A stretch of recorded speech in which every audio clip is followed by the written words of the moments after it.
아, 보니까요. 네. 선생님의 글씨체가 굉장히 예쁘신 것 같아요. 아, 원래 네. 글씨가 예쁘면 기록하는 맛이 나잖아요. 그거하고는 사실 큰 관련은 없습니다. 아니 근데 네. 저도 약간 글씨를 예쁘게 쓰고 싶은 그런 욕심이 있어가지고 기록을 할 때 되게 신경을 쓰게 되더라고요. 네. 근데 언제부터 좀 기록하는 습관을 가지게 되셨는지 궁금해요. 네, 기록을 실질적으로 기록 관리 차원에서 이렇게 기록을 제대로 한 것은 95년도에 이랜드라는 회사를 처음 들어갔어요. 들어갔더니 이제 그 바인더라는 이렇게 첨삭이 가능한 그런 거 보셨죠? 네. 그런 시스템 플래너 네. 그런 걸 나눠주고 기록을 하라고 그렇게 얘기를 했는데 뭐 어. 강요상은 아니었어요. 그런데 그게 그 승진 때 아주 결정적인 도구가 돼요. 왜냐하면 그걸 다 걷어서 검사해요. 그거는 뭐 사실은 어떻게 할 수 있는 방법이 없잖아요. 평상시에 기록하지 않으면 일괄적으로 뭐 하루 날 잡아서 기록할 수 있는 게 아니기 때문에 그래서 그런 하루 일정 관리나 그런 기록들을 그때부터 사실은 뭐 타의로 하게 된 거죠. 그러나 그게 이제 습관이 돼서 한 20년을 아까 잠깐 보여드렸던 그런 시스템으로 기록을 했던 거예요. 그래서 그때부터 이제 습관이 되었던 것 같습니다. 제가 글씨체가 아까는 그거를 잘 쓰려고 쓴 것이고요. 여러 가지 글씨체가 있어요. 막 흘렸으면 아마 못 알아보실 거예요.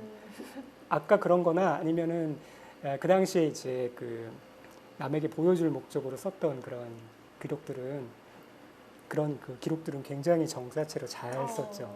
아까 보여드린 것처럼. 네. 그러나 대부분의 그런 기록들은 되게 흘렸어요. 나만 알면 되니까. 네. 그렇습니다.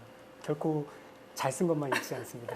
승진을 잘하셨을 것 같아요. 사실은 그런데 이런 데 오래 다니지 않았어요. 아. 그래서 제가 그 한 3년여 다니다가 중국으로 가서 15년 있다가 2년 전에 들어갔어요.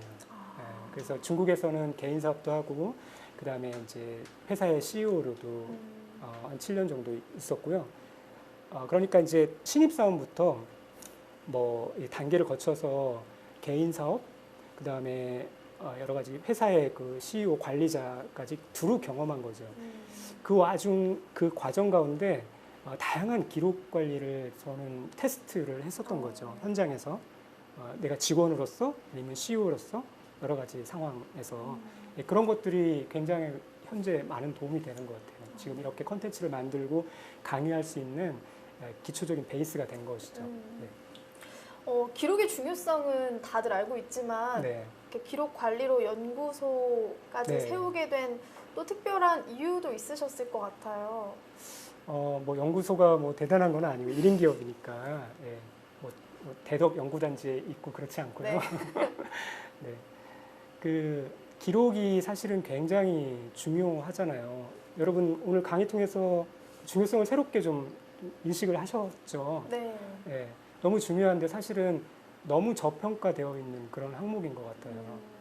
실질적으로 그 개인 성장을 위해서 그 기록이 아주 적극적인 효력을 발휘할 수 있는데 그것들을 무시하고 다른 방법들을 이렇게 하다 보니까 사실 시간 낭비하고 많이 효율을 얻지 못하는 경우가 많이 있는 것 같아요. 그래서 그런 것들을 좀 안내해드리고 전하고 싶은 거죠. 그래서 그런 기록병의 연구소를 만들었고 그런 컨텐츠들을 책으로 강의로 지속적으로 만들어내고 있어요.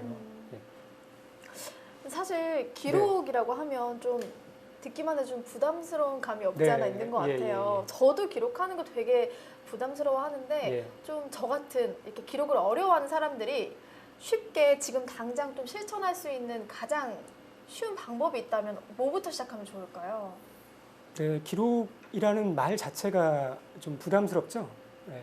그런데 저는 그렇게 표현을 했지만 그냥 메모라고 생각하시면 좀 더 단편적이고 쉽게 적용할 수 있을 것 같아요. 그냥 하시면 되는데 아까 제가 계속 강의 중에도 강조했던 것이 뭐냐면 도구예요. 네. 그 도구가 현실적으로 없이 메모를 할 수가 없잖아요.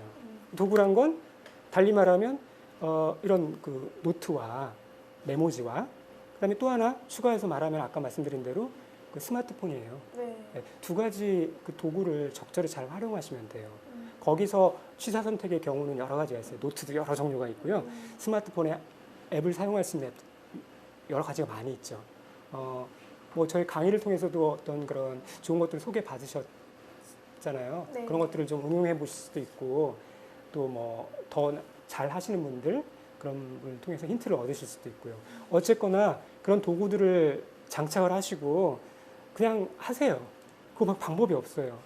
뭐 아주 복잡하게 제가 말씀드렸지만 그냥 다 글 못 쓰시는 분은 없잖아요. 그죠? 그리고 그 스마트폰으로도 엄청 빨리 치시잖아요. 뭐 거의 말하는 속도로 치시잖아요. 그거 괜히 그냥 썩히지 마시고 그런 기술, 고급 기술 썩히지 마시고 일기 쓰시라고요.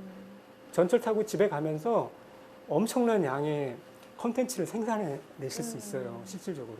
네, 그렇게 생각을 좀 이렇게 글로 풀어내는 훈련들을 하시면 그게 기초 훈련이에요. 기초 베이스 훈련이 되어서 이제 그런 기술이 뭐 삶의 다양한 열매로 이어질 수 있을 거예요.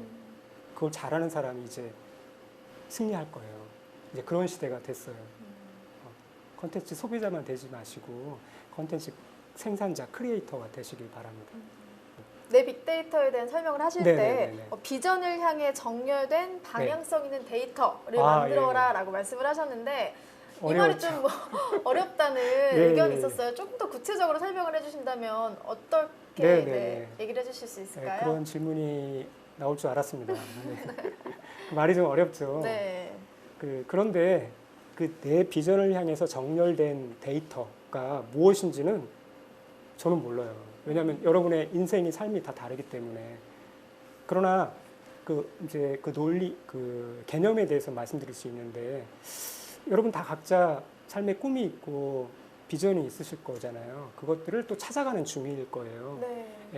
그렇게 끊임없이 그것을 탐색하셔야 돼요. 실제로 저도 학창 시절부터 아니면 대학생 때 물론 전공을 정하고 그 대학을 들어갔지만 심지어는 그럼에도 불구하고 내 비전이 꿈이 무엇인지 정확히 알 수 없었어요. 어떻게 보면요, 구체적으로 제 삶의 방향을 잡은 것은 3년 전이에요. 굉장히 늦었죠. 여러분도 그럴 수 있어요. 그런데 늦지 않았어요, 저는. 앞으로 50년이 더 남았으니까. 그렇잖아요. 이제 평생 할 거를 이렇게 찾은 거예요. 어떻게, 어느 시기에 어떤 그 비전을 가지시고 어떻게 하실지 모르겠지만 그 비전에 방향을 맞춘 데이터들을 지속적으로 좀 스크랩 하시고 모아 가시라는 얘기예요. 그런 차원입니다. 이해되셨어요?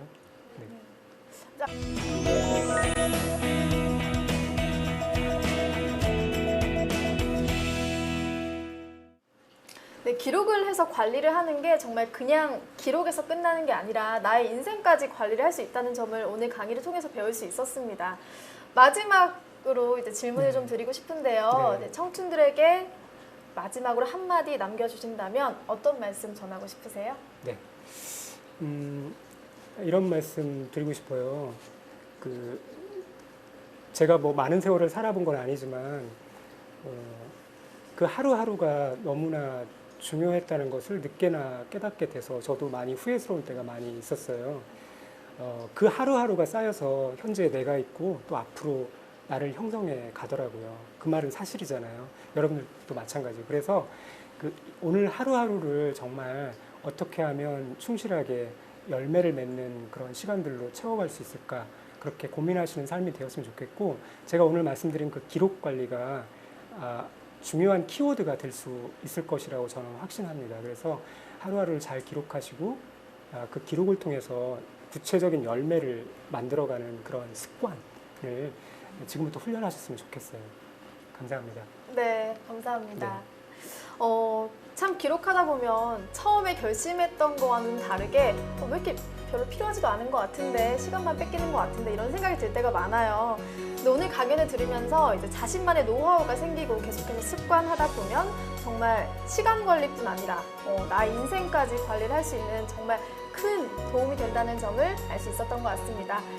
멈춰있던 마음과 생각에 흐르는 시간 청산유수, 오늘 강의 여기서 마치도록 하겠습니다. 고맙습니다.